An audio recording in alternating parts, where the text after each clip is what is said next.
social media, is it good or bad? As in, is it a net positive or a net negative?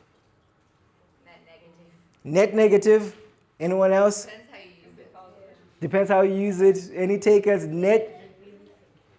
Good or bad? Good or bad? Good or bad? Both? Okay, interesting. So, all right, I'll tell you. So, for me as a pastor, I love social media. I try to be on the gram. Is that what you young people say? The gram, Instagram. I'll be like on Instagram. And it's encouraging because I can look and see what other pastors and churches are doing and get fresh ideas from them. So it's encouraging. But it is also discouraging because I can see what other pastors and churches are doing. So it's just discouraging. So I'm like, is it good or bad? Check out these verses, these proverbs on the next slide. They say this: do not answer a fool according to his folly, or you yourself will be just like them. So let's pause there. Micah. Let's pause there. Clear. Proverb is just wisdom. Do not answer a fool, right? Don't do it. Don't answer a fool. Like why are you arguing with a fool? You're just going to look like a fool, right? Don't do it. But check out what he says on the next slide. That's why I was like, we needed to pause, right? Answer a fool. So this is literally the next verse, right? Look, don't answer a fool. The next verse says, answer a fool according to his folly, or he will be wise in his own eyes, right? He's just saying stuff against you, and you're like saying nothing. And people are like, man, what's wrong with you? You're like a dummy, right? So should you answer a fool? Yes or no, right? It's both. So when it comes to social media, is it good or bad? It's both. It's both. So you need wisdom to know how to use it. You need wisdom to know what's good about it and what's bad about it. So one of the things that's really bad about social media is the comparison game, right? Like for instance, I've said this in the past, like on reflection, growing up, we were good. Like we were good. We were balling. We were good. Like, but now when I reflect, I'm like, oh man, we were poor. But I didn't know it. I didn't know it. Right? We didn't have social media. You know, by standards of here, right? You could say we were poor, maybe. But growing up, I suddenly felt we were good. You know, went to good schools and all that stuff. Yeah, some days we didn't have like, we didn't have like money for food and all that stuff, but that's all right. But I was okay. We didn't have the comparison game, right?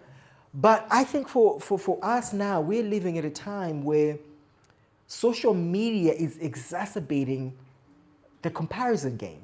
So we are looking at what other people are doing. And by the way, I do this too, so it's not a shade on anyone. You only put up Kodak moments, right? Kodak was a company that did photographs back in the days for you young people, right? You only put birthdays, weddings, engagements, promotions. You put good stuff, right? You're not putting up things that are not good, right? You're putting good up stuff. And that's what we're using to compare. So now when we look at our own lives, you think to yourself, I should be married by now. Right? I should have kids by now. I should be playing for Arsenal by now. Right? I should have, that high-end job by now. Whatever it is, as you look around you, you see things that you say to yourself, you should have that thing right now. Why? Because Sally has it. Because John has it. You look at other churches, you're like, we should be the same size as that church. Because what? Because you've looked at social media and you have seen it. And the comparison game is killing us. It is killing us. And this is where, just think about it. If Joseph had, like people look at Joseph's story and be like, oh, it's a success story. But think with me. If Jesus had social media back in the days, right, when he's languishing in prison, right? He's just looking and he's seeing his buddies he went to school with. They're doing well in Canaan. And right, and he's in prison, right? You'd be going like, oh man, he is not doing well, right? He is not doing well, right? Because we are comparing. But Joseph's track is not his buddy's track. Your track is not the same as Sally. Your track is not the same as John. It's different. So instead of playing the comparison game, what is Joseph doing? So on the next slide, what's Joseph doing? So let's flick again to figure out what Joseph is doing. So he is in there. I'll read these verses. So, and it happened after these things, the cupbearer of the king of Egypt and his baker did wrong against the Lord, against the king of Egypt. And then the second one, and Pharaoh was angry with the two officials, the chief cupbearer and the chief baker. And the next one, and he was put in custody, right? So what is Joseph doing? Joseph is just stewarding the gift that God has given him. I'm going to explain that term. I hope it's on the next slide and I didn't mix it up. Yeah. So a steward, basically a steward is a person who's employed to manage another person's property, right? So a steward is a manager, right? So if you have a pension or anything like that, right, you're not actively trading stocks and bonds and all that stuff. You've got someone who's doing that for you. That person is a steward. And what the Bible says is, you are God's steward. You actually do not own your gifts. You do not own your money. You do not own your time. I know we act like we do, but it's not like Messi was just born, like he was born with a gift for football. But I'm not saying like he did something to be born with that, right? It was given to him. The time. Are you going to die when you're 10? Are you going to die when you're 20? Are you going to die when you're 50? I know it's extreme. It's not on you, right? It's given to you. So time, talent, treasure, even the money you have is given to you. So you are to steward it. So then so instead of playing the comparison game, because the comparison game is crazy. I'll give you this example. When I was in uni, there was this test. It was a mathematics test. Maths is hard. And I did bad. I did bad. Like I had 29%. That's quite bad in a test, right? And this is like my fourth year or whatever it was. But guess what? I was not mad at all. I was okay. Do you know what? Because everybody else in the class failed it, except for Alan. Alan was a genius.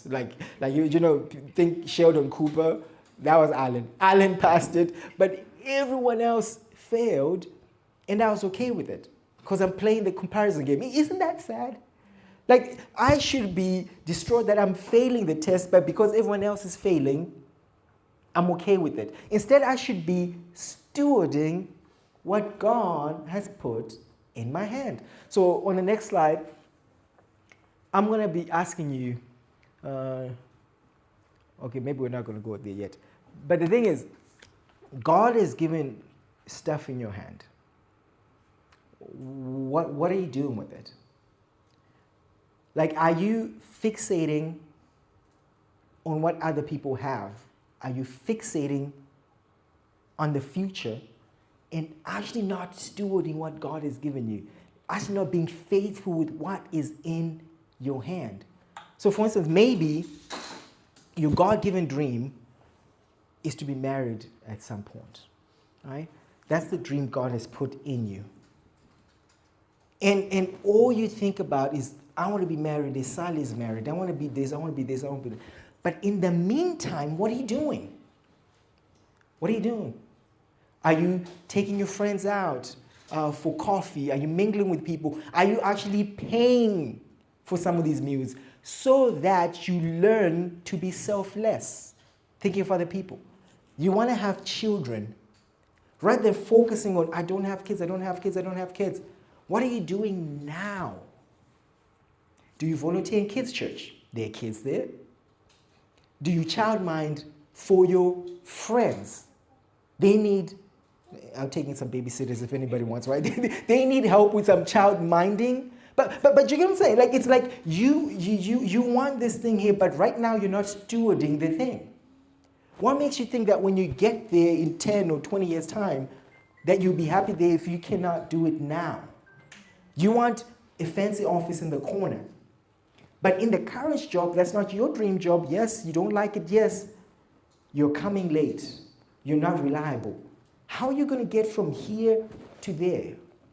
Or one day you want to be in ministry. Maybe you want to be a missionary. You want to be a planter, a church planter, whatever it is.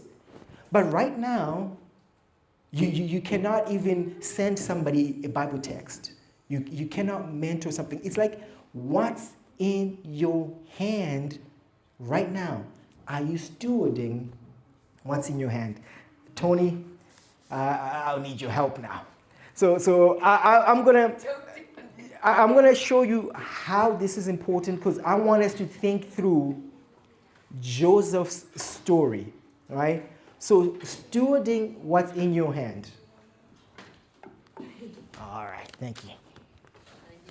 Thank you, Tony.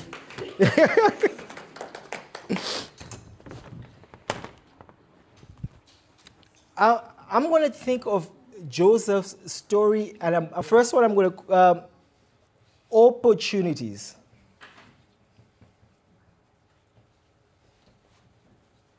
So this is opportunities here, and here you've got the thing that you're actually stewarding, the gift. Let me call it the gift. All right? And here, life. All right, so life, the gift, here, opportunities. By the way, gifts go into something that I call the 3 T's. Maga, can you find a slide that says 3 T's? Yeah, you got it? Just put it up there if you can find it. But anyway, so 3 T's are talents, treasure, time. Right? Those are the things you're to steward. Right? Your talents, what are you doing with the talents God has given you? What are you doing with the money God has given you? Like, I hear this all the time. People would say, oh, what would you do if you win the lotto? What does everybody say? First. Go on holiday. No. The first one is always, I will give to charity. No, it's not. It's always the first one. I will give to charity. Okay, it's always there. Or even if it's not first, it's somewhere there. Nobody goes, oh, I'm going to spend it all on myself. Nobody says that. People will say no. People will say, I'll give to charity, right? But here's my thing. If you cannot give now, I guarantee you when you have 100 millions, you will not give to charity, right? If you will not steward what's in your hand now, you will not steward it by giving it to charity. Same with time. Like, if the time here is all to yourself, you're not going to magically start sharing time with other people when you've got all of it, supposedly. Right? Anyway, but back to my flip chart. So gift is the 3 T's. Right? Gift is the three T's. Can we all see this? All right. All right, so here we go. I'm going to go parents' house. Parents. Potiphar, prison, and then we've got palace. Right? Parents, Potiphar, prison, palace. So I'm going to look at the gifts. This is going to be crazy. I was talking to my wife. She doesn't agree with me here, but I'm going to go for it. I'm going to go for it, right? What is Joseph when he gets to? What is Joseph when he gets to Egypt? He's second in command, right? Joseph is second in command. Oh, guess where else he was second in command? In prison. Guess where else he was second in command? Potiphar's house. Guess where else he was second in command? That's everywhere. Here. Like, his dad Jacob would what? He would send who? Joseph to go rat on his brothers. He would send Joseph to go check on his brothers. He was the second in command. So the link I'm trying to say to you is, he stewarded what was in his hand here. He brought him here. He brought him there. He brought him. So steward the gifts God has given you. Right? But we're not done. Okay, we're going to be there. Okay. We're going to look at opportunities. Think about it. Because he was stewarding his gift here, it got him the opportunity to be sold into slavery. I know we don't call it an opportunity, right? But there's actually a verse there that says, they wanted to stop his dreams, right? Because he was such a goody-goody second in command. So they sold him into slavery. That would not have happened if he was not a good steward here, right? And then when you get to Potiphar's house, guess what? He gets the opportunity to be sold into, to be put in prison. Why? Because he was such a good steward here. And we talked about this last week. It wasn't just any other prison. It was the prison, Pharaoh's prison, where he got to meet the two people. If he doesn't steward here, that opportunity doesn't come. Right? I know they're kind of negative opportunities, so it's weird to call them opportunities, but in God's sovereignty, they actually were opportunities, given time. In prison, how did the opportunity to interpret dreams for Pharaoh come? From him stewarding the gift and interpreting the dreams for the two jokers here, Pet the baker and Wine the connoisseur. So from there, it's all stewarding what is in your hand. Tony? Thank you.